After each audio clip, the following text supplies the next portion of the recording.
Hello and welcome to me reading chapter 23 of Jane Eyre. The sun's out. It's cloudy, but now the sun is out. Can we just talk about the weather for a second? And how weather people are liars and how weather apps are liars. Not once in the last 3 days that I've checked the weather, because I know it's going to be hot. I just want to see what we're dealing with. Not once it did say that today was going to be 99, but there was never a cloud. And now the weather's full of cloud. It's like, no, it's going to be cloudy. And we're like, yeah, we can look outside and see it. The only people who really need to look at the weather are seamen. And I feel bad for them because it's so unpredictable. It's the most unpredictable field.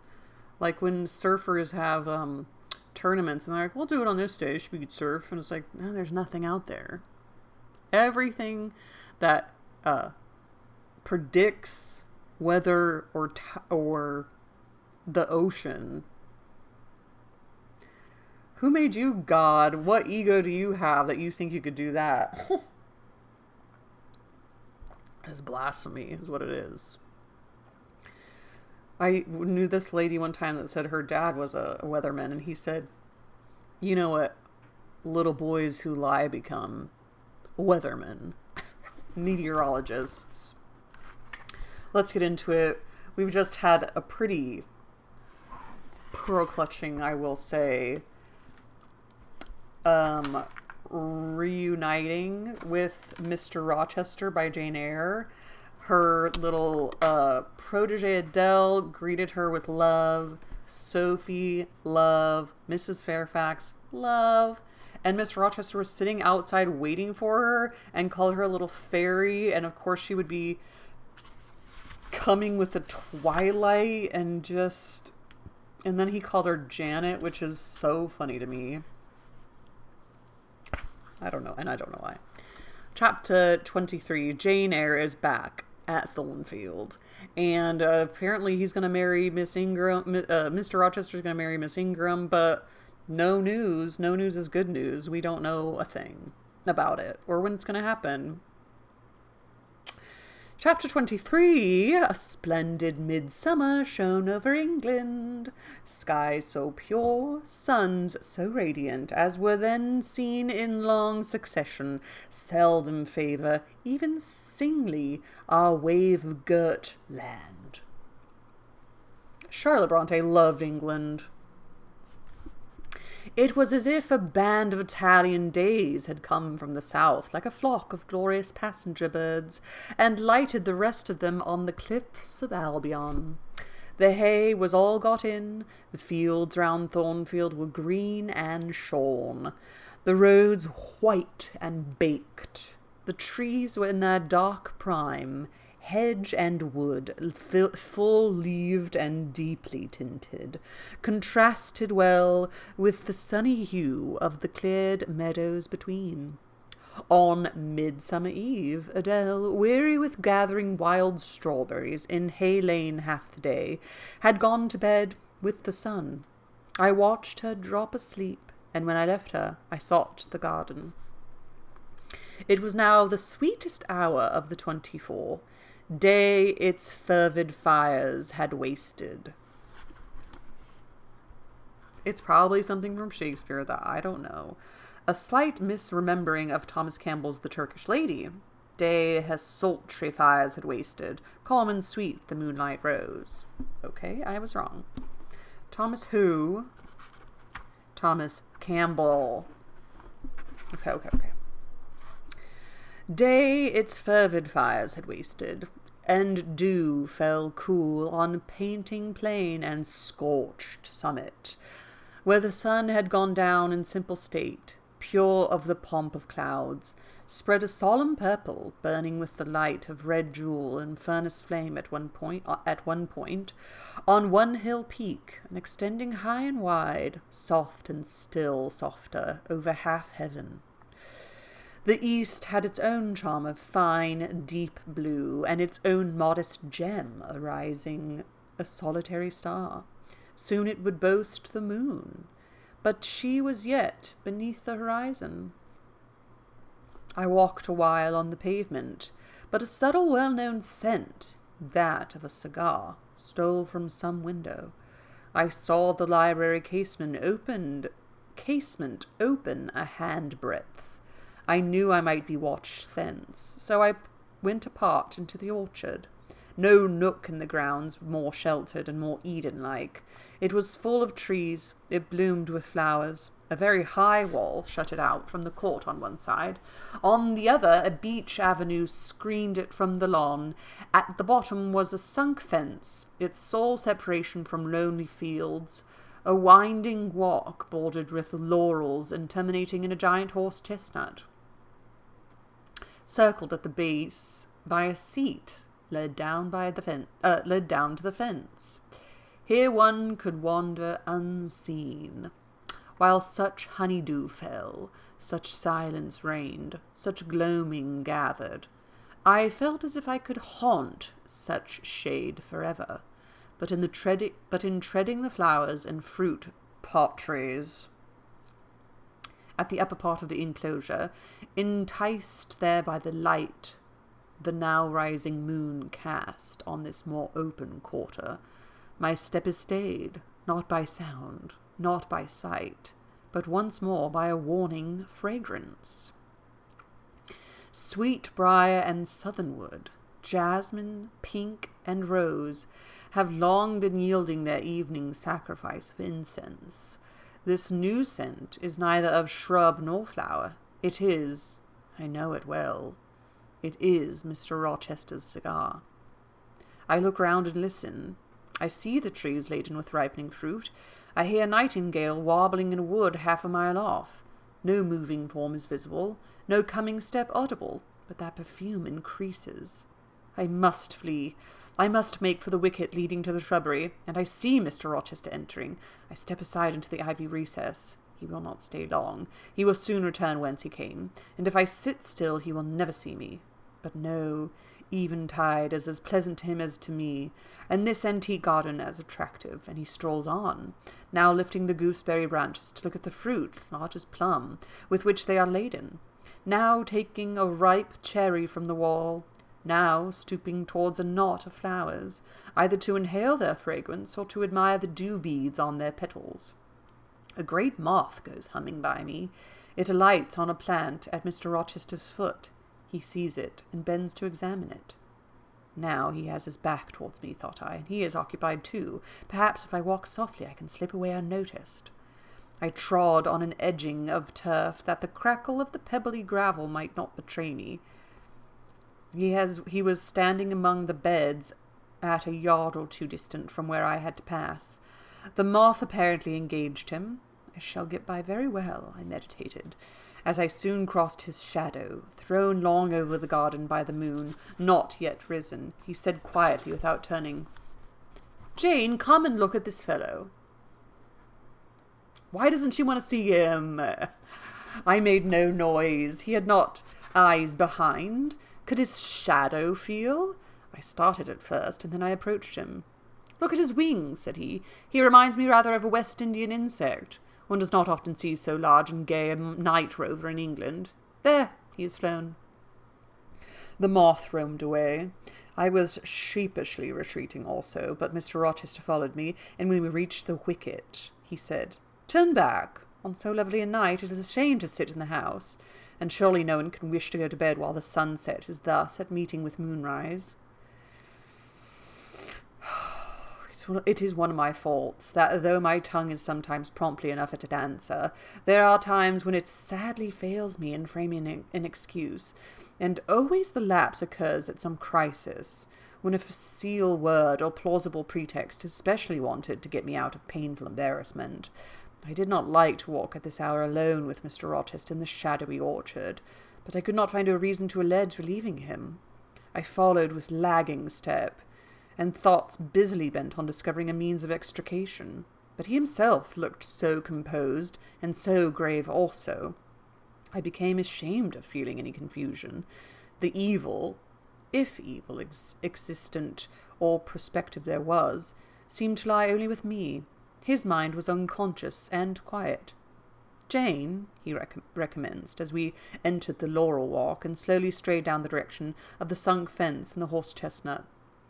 Thornfield is a pleasant place in summer, is it not? Yes, sir. You must have become in some degree attached to the house, you who have an eye for natural beauties, and a good deal of the organ of adhesiveness. I am attached to it indeed. Adhesiveness. George Combe. Dang. George Combe, the most prolific British phrenologist, denotes this as the basis of friendship and attachment. It is generally strong in women. Okay, whatever. I am attached to it indeed. And though I don't comprehend how it is, I perceive you have acquired a degree of regard for that foolish little girl Adele too, and even for the simple Dame Fairfax. Yes, sir, in different ways I have an affection for both. And would be sorry to part with them? Yes. Pity, he said, and sighed, and paused. It is always the way of events in this life, he continued presently. No sooner have you got settled in a pleasant resting place than a voice calls out to you to rise and move on, for the hour of repose is expired. Must I move on, sir? I asked. Must I leave Thornfield? I believe you must, Jane. I am sorry, Janet, but I believe indeed you must. This was a blow, but I did not let it prostrate me. Well, sir, I shall be ready when the orders to march comes. It is come now. I must give it tonight. Then you are going to be married, sir? Exactly. Precisely. With your usual acuteness, you have hit the nail straight on the head. Soon, sir? Very soon. My blank, that is, Miss Eyre. And you'll remember, Jane, the first time I, or rumour, plainly intimated to you that it was my intention to put my old bachelor's neck into the sacred noose, to enter in holy estate of matrimony, to take Miss Ingram to my bosom. In short, she's an extensive armful, but that's not to the point. One can't have too much of such a very excellent thing as my beautiful Blanche. Well, as I was saying, listen to me, Jane. You are turning your head to look after more moths, are you? That was only a Lady Clark, child, flying away home. Flying away home. Rochester taunting Jane into declaring herself. Quotes from the nursery rhyme, Ladybird, ladybird, fly away home. Your house is on fire and your children are gone. Using a dialect form for ladybird. Ladybird, ladybird, ladybird, ladybird. I wish to remind you that it was you who first said to me, with that discretion I respect in you, with that foresight, prudence, and humility which befit your responsible and dependent position, that in case I marry Miss Ingram, both you and little Adele had better not trot forthwith. I pass over the sort of slur conveyed in the suggestion on the character of my beloved. Indeed, when you are far away, Janet, I'll try to forget it. I shall notice only its wisdom, which is such that I have made it my law of action. Adele must go to school, and you, Miss Eyre, must get a new situation. Yes, sir, I will advertise immediately, and meantime, I suppose I may stay here till I find another shelter to betake myself, but I stopped, feeling it would not do to risk a long sentence, for my voice was not quite under command. In about a month I hope to be a bridegroom, continued Mr. Rochester, and in the interim I shall myself look out for employment in an asylum for you. Thank you, sir. I am sorry to give... Oh, no need to apologize. I consider that when a dependent does her duty as well as you have done yours, she has a sort of claim upon her employer for little assistance as he can conveniently render her. Indeed, I have already, through my future mother-in-law, heard of a place that I think will suit. It is to undertake the education of the 5 daughters of Mrs. Dionysius O'Gall of Bitternut Lodge, Connaught, Ireland. You'll like Ireland, I think. They're such warm-hearted people there, they say. It is a long way off, sir. No matter, a girl of your sense will not object to the voyage or the distance. Not the voyage, but the distance, and then the sea is a barrier. From what, Jane? From England, and from Thornfield, and well... From you, sir. I said this almost involuntarily, and with as little sanction of free will. My tears gushed out. I did not cry so as hard as to be heard, however. I avoided sobbing. The thought of Mrs. O'Gall and Bitternut Lodge struck cold to my heart, and colder the thought of all the brine and foam destined, as it seemed, to rush between me and the master at whose side I now walked. The coldest remembrance of the wider ocean, wealth, caste, custom intervened between me and what I naturally and inevitably loved. "It is a long way," I said again. "It is, to be sure. And when you get to Bitternut Lodge, Connaught, Ireland, I shall never see you again, Jane. That's morally certain. I never go to Ireland, not having myself much of a fancy for the country. We have been good friends, Jane, have we not?" "Yes, sir. And when friends are on the eve of separation, they like to spend the little time that remains to them close to each other. Come, we'll talk over the voyage and the parting quietly. Half an hour or so, while the stars enter into their shining life up heaven yonder.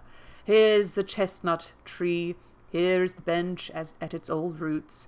Come, we will sit here in peace tonight, though we should never more be destined to sit there together." He seated me and himself. "It is a long way to Ireland, Janet, and I am sorry to send my little friend on such weary travels, but I can't do better. How is it to be helped? Are you anything akin to me, do you think, Jane?" I could not risk no sort of answer by this time. My heart was still. "Because," he said, "I sometimes have a queer feeling with regard to you, especially when you are near me as now. It is as if I had a string somewhere under my left ribs, tightly and inextricably knotted, to a similar string situated in the corresponding quarter of your little frame. And if that boisterous channel and 200 miles or so of land come broad between us, I'm afraid that cord of communion will be snapped, and then I've a nervous notion I should take to bleeding inwardly. As for you, you'd forget me." "That I never should, sir. You know—" Impossible to proceed. "Jane, do you hear that nightingale singing in the wood? Listen." In listening, I sobbed convulsively, for I could repress what I endured no longer. I was obliged to yield, and I was shaken from head to foot with acute distress. When I did speak, it was only to express an impetuous wish that I had never been born or never come to Thornfield. "Because you are sorry to leave it?" The vehemence of emotion, stirred by grief and love within me, was claiming mastery and struggling for full sway, and asserting a right to predominate, to overcome, to live, rise and reign at last, yes, and to speak. I grieve to leave Thornfield. I love Thornfield. I love it, because I have lived in it a full and delightful life, momentarily at least. I have not been trampled on. I have not been petrified. I have not been buried with inferior minds and excluded from every glimpse of communion with what is bright and energetic and high. I have talked face to face with what I reverence, with what I delight in, with an original, a vigorous, and expanded mind.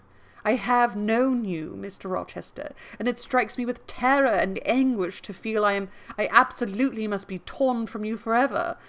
I see the necessity of departure, and it is like looking on the necessity of death." "Where do you see the necessity?" he asked suddenly. "Where? You, sir, have placed it before me. In what shape?" "In the shape of Miss Ingram, a noble and beautiful woman, your bride." "My bride? What bride? I have no bride." "But you will have." "Yes, I will. He set his teeth. "Then I must go. You have said it yourself."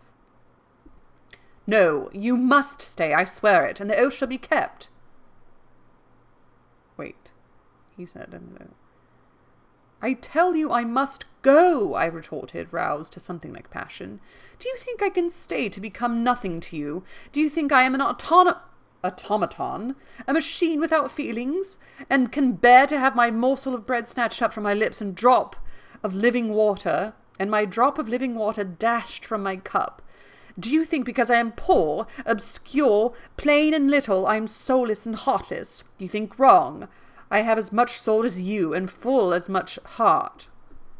And if God had gifted me with some beauty and much wealth, I should have made it as hard for you to leave me as it is now for me to leave you.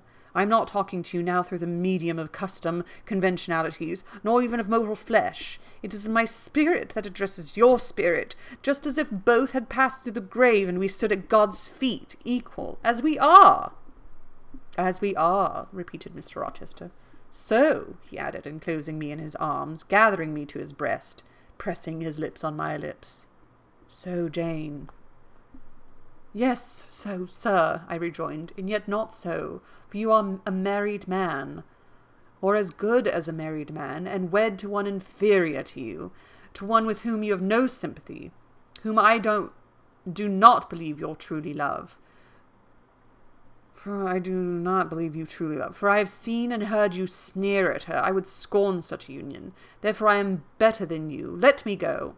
Where, Jane? To Ireland? Yes, to Ireland. I have spoken my mind, and can go anywhere now. Jane, be still. Don't struggle so, like a wild, frantic bird that is rending its own plumage in its desperation. I am no bird, and no net ensnares me. I am a free human being with an independent will, which I now exert to leave you. Another effort set me at liberty, and I stood erect before him. And your will shall decide your destiny, he said. I offer you my hand, my heart, and a share of all my possessions.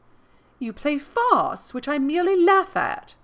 I ask you to pass through life at my side, to be my second self and best earthly companion. For that fate you have already made your choice and must abide by it. Jane, be still a few moments. You are overexcited. I will be still too. A man telling you to calm down. Me? A waft of wind came sweeping down the laurel walk, and trembled through the boughs of the chestnut. It wandered away, to an indefinite distance. It died. The nightingale's song was then the only voice of the hour. In listening to it, I again wept. Mr. Rochester sat quiet, looking at me gently and seriously. Some time passed before he spoke. He said at last, "Come to my side, Jane, and let us explain and understand one another. I will never again come to your side. I am torn away now and cannot return. But, Jane, I summon you as my wife. It is you only I intend to marry." I was silent. I thought he mocked me. "Come, Jane, come hither. Your bride stands between us." He rose and with a stride reached me. "My bride is here," he said, again drawing me to him, "because my equal is here, and my likeness. Jane, will you marry me?" Still I did not answer, and still I writhed myself from his grasp, for I was still incredulous. "Do you doubt me, Jane?" "Entirely." "You have no faith in me?" "Not a whit." "Am I a liar in your eyes?" he asked passionately. "Little skeptic, you shall be convinced. What love have I for Miss Ingram? None, and that you know. What love has she for me? None, as I have taken pains to prove. I caused a rumour to reach her that my fortune was not a third of what was supposed, and after that I presented myself to see the results. It was coldness both from her and her mother. I would not, could not marry Miss Ingram. You stranger, most unearthly thing. I love you as my own flesh. You poor and obscure and small and plain as you are, I entreat to accept me as a husband." "What? Me?" I ejaculated, beginning in his earnestness, and especially in his incivility, to credit his sincerity. "Me, who have not a friend in the world but you, if you are my friend, not a shilling but what you have given me. You, Jane, I must have you for my own, entirely my own. Will you be mine? Say yes quickly." "Mr. Rochester, let me look at your face. Turn to the moonlight." "Why?" "Because I want to read your countenance. Turn." "There, you will find it scarcely more legible than a crumpled, scratched page. Read on, only make haste, for I suffer." His face was very much agitated and very much flushed, and there were strong workings in the features and strange gleams in the eyes. "Oh, Jane, you torture me," he exclaimed. "With that searching and yet faithful and generous look, you torture me." How can I do that? If you are true and your offer real, my own feelings to you must be gratitude and devotion. They cannot torture. Gratitude, he ejaculated, and added wildly, Jane, accept me quickly. Say, Edward, give me my name. Edward, I will marry you. Are you in earnest? Do you truly love me? Do you sincerely wish me to be your wife? I do, and if an oath is necessary to satisfy it, I swear it. Then, sir, I will marry you. Edward, my little wife. Dear Edward, come to me entirely now, said he, and added in his deepest tone, speaking in my ear as his cheek was laid on mine, make my happiness, I will make yours. God pardon me, he subjoined ere long, and man meddle not with me. I have her and will hold her. There is no one to meddle, sir. I have no kindred to interfere. No, that is the best of it, he said. And if I had loved him less, I should have thought his accent and look of exultation savage. But, sitting by him, roused from the nightmare of parting, called to the paradise of union, I thought only of the bliss given to drink in so abundant a flow.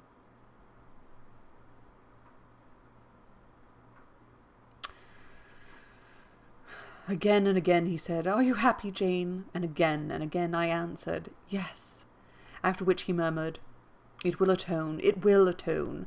Have I not found her friendless, and cold and comfortless? Will I not guard and cherish and solace her?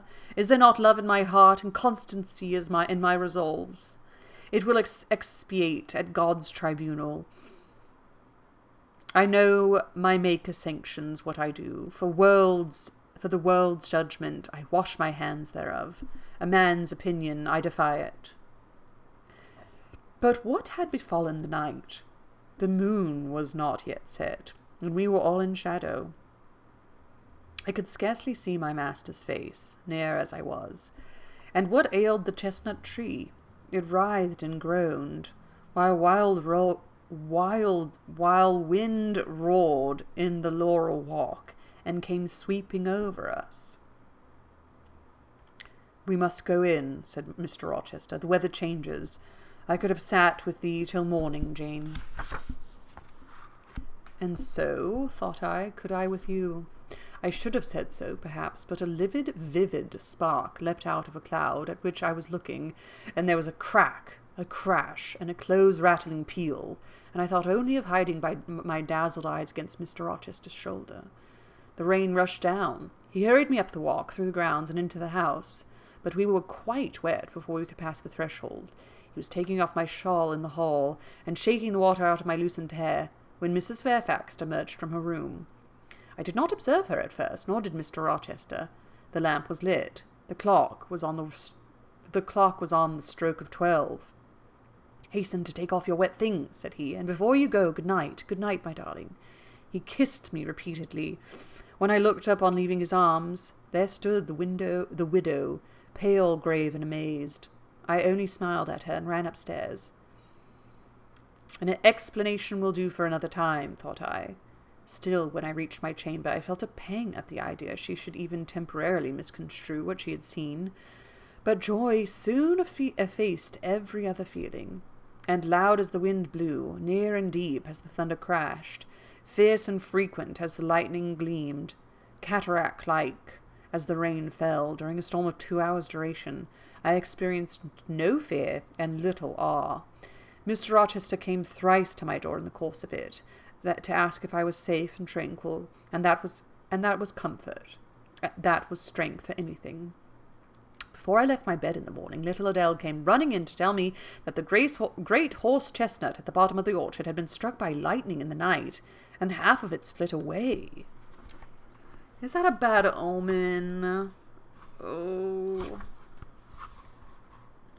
The storm had clubbed in the tree to represent signs noted by the older Jane at the beginning of chapter 21. The older Jane? Oh. And then this remember Charlotte Runner's expect the iron gun writing was split by a storm still. Alright. What's gonna happen? That was really good and romantic, but this all feels like a bad omen. Oh, chapter 24 next time. Oh, darling Frankenfurter. Happy reading to you all, and ta-ta.